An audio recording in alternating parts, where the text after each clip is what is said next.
Picture this. You run a blood genotype test, rightly called a hemoglobin genotype. You get your test result and it says you're AA, when in fact you're AS. Well, guys, I'm going to be sharing with you how not to be a victim of such situation. Come with me.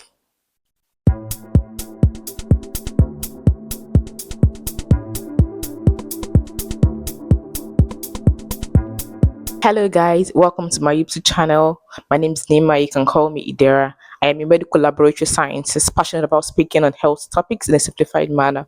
So I bet you want to subscribe to my YouTube channel so you don't miss out on useful information that can help you make better health choices. And also I'll be bringing you latest news updates, on health. So you want to make sure you subscribe, like my videos and share my videos as well. Thank you. So today I'm speaking on hemoglobin genotype, popularly called blood genotype test.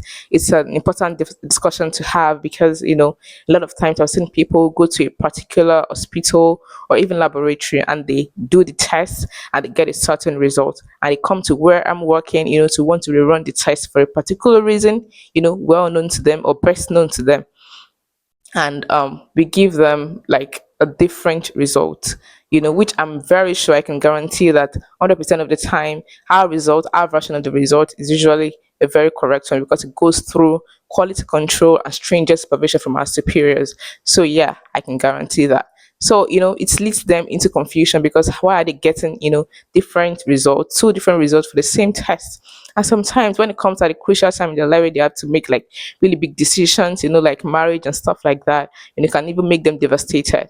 Yeah, very painful. So I'm going to paint a scenario for you to understand the gravity, the magnitude of what I'm discussing today.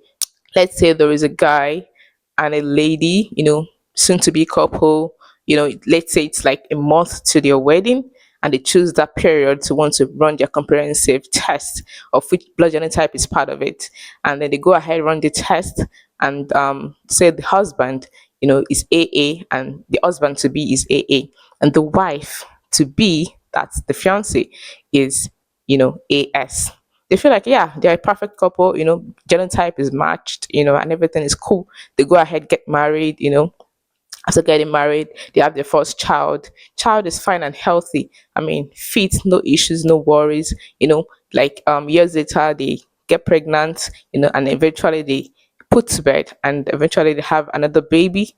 And this baby, months after birth, started becoming, sickly, falling sick, repeatedly and stuff like that. And it becomes a worry for the parents, they're trying to find like a treatment, for that child. And in the course of finding a treatment, they got to know that the child, has sickle cell disease or sickle cell anemia.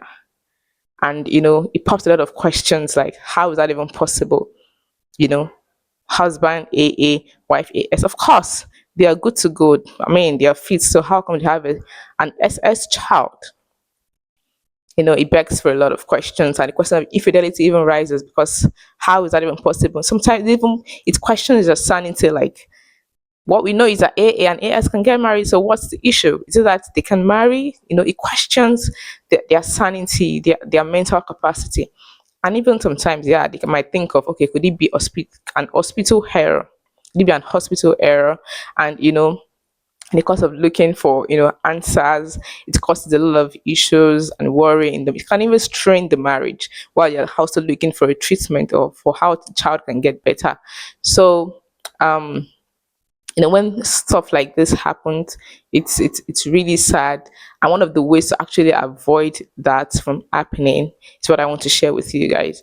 The first thing I would say is that when you want to run such tests like blood genotype, hemoglobin genotype, and even other tests, make sure that you're locating a reputable laboratory or hospital for that kind of test.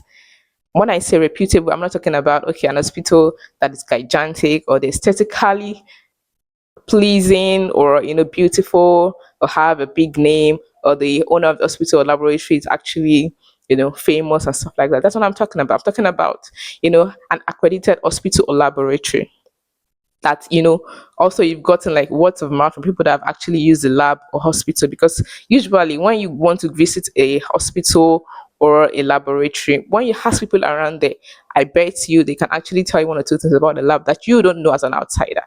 And I can cite an example in Nigeria. You know that some hospitals, we know them that they're actually, they're very, very big on cesarean section. Even when it's only there for pregnant women about to deliver. Some hospitals, like, still emphasize on cesarean section.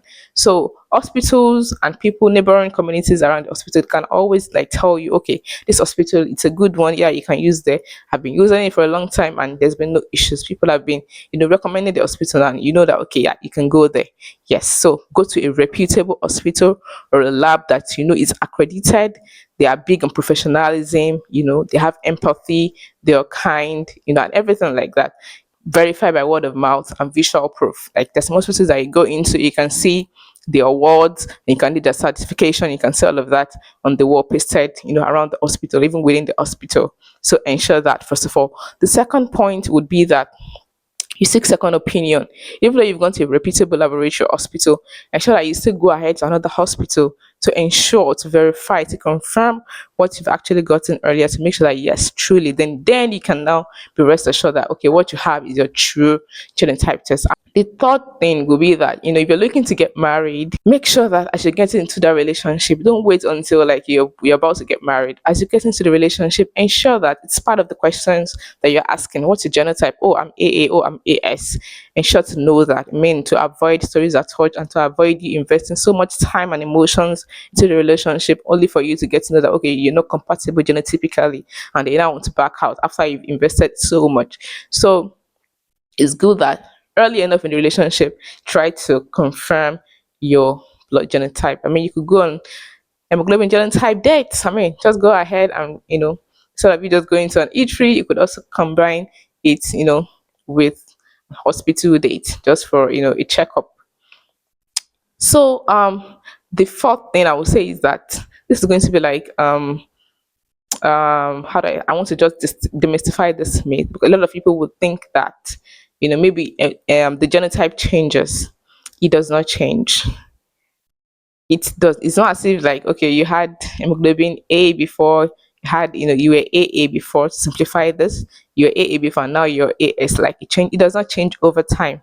The only time it changes is when a baby is born, when anybody is born. The kind of hemoglobin that you find in a baby or in an infant mostly is hemoglobin F. That is fetal hemoglobin. But as soon as the baby is getting to like 6 months, the hemoglobin F starts to disappear and is replaced by hemoglobin A, which is what we call A.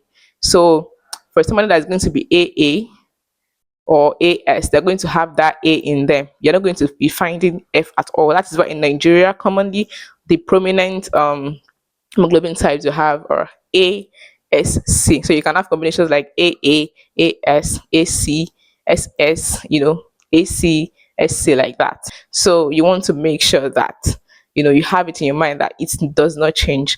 Once if you're AA, you're AA for life. If you're SC, you're SC for life. So don't be deceived that it changes. It may have been an error, not that it changes. I have a bit of good news to share, which is that sickle cell disease has two major treatments available. The first one is a bone marrow transplant. You know, another bone marrow can be transplanted that it's going to produce better red blood cells that are not sickled, and the person can live healthy again. The second option is gene therapy. STD, sickle cell disease, is a genetic disease, and the gene can be edited off, and the person can live healthy again. It's just that they are really expensive treatments. They're expensive therapies. They're not really, they are not actually cheap. So it's not everybody that can actually afford it. So while research is ongoing to get better treatment that can be affordable and even more effective, these two options available at the moment are not really, really cheap for everyone. But still, sickle cell warriors out there, I'm rooting for you. You are survivors, you are warriors, you are fighters, and you're going to win this fight eventually. So if you like this video, actually like it, share with your family and friends, and make sure you subscribe to my channel, to motivate and support me. Thank you so much. To catch me in my next video. Till then, bye. And remember, health is wealth.